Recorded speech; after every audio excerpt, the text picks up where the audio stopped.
اوه زور اوه صدو چید گله کی جول بنی بندو چیتا داره بله او زور هات تدال بنویش بر چیتا با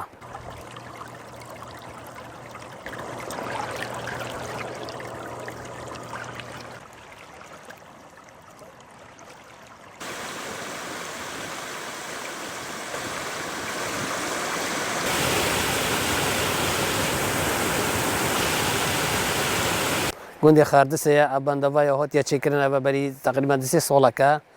بس پار وی حینه کتاف بندوا دید و بندوا پار وی حینه زور کم که آوت دابو یعنی زور کم بو ماشاءالله اف ساله هکت ببینی یعنی ریباره که آوه هیل سه بندوا دو چی تشتال وی حینه ساله و اشتا هیوا 12 هیوا یک اشتا نگشتی پا هیوا یک و هیوا 2 و پا بهارش یعنی دی آوه که گلک و زور اف ساله دی هبیتن هشکا سالی اف ساله نامینیتن و راستی خلقی گندی دی استفاده که زور و بندا ببینیتن ماشاءالله هنگت بینن بفره جو گلک ساره اف اوش خوبه کی بفری و ساره 100 متر هیا 100 هیا پترش 100 بله والله کیرش زورا کیرات والله محتمل الدرها نزدیکی 20 متر هیا یا کیر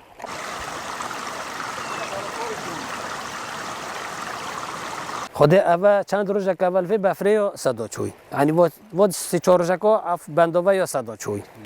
و بفرش بده خوره بله پا بفرش خب حالیتا اوش خردش تا خوره اشتاد بن عریضه و دی آفنده دی زیاد بیده هجا دی صدا چیتن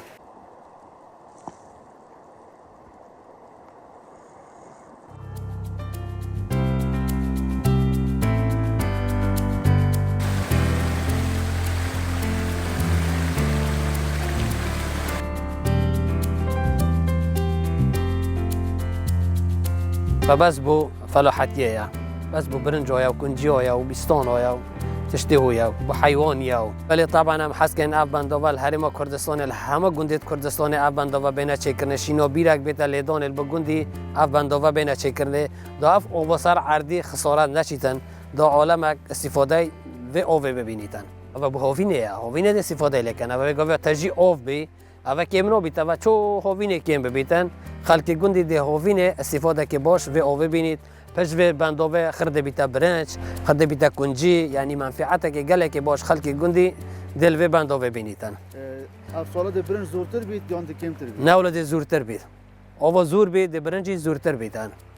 با قوتی آوا بفره یا باران قوتره یعنی آف به زور آف را بید بس یا بفره مقامتره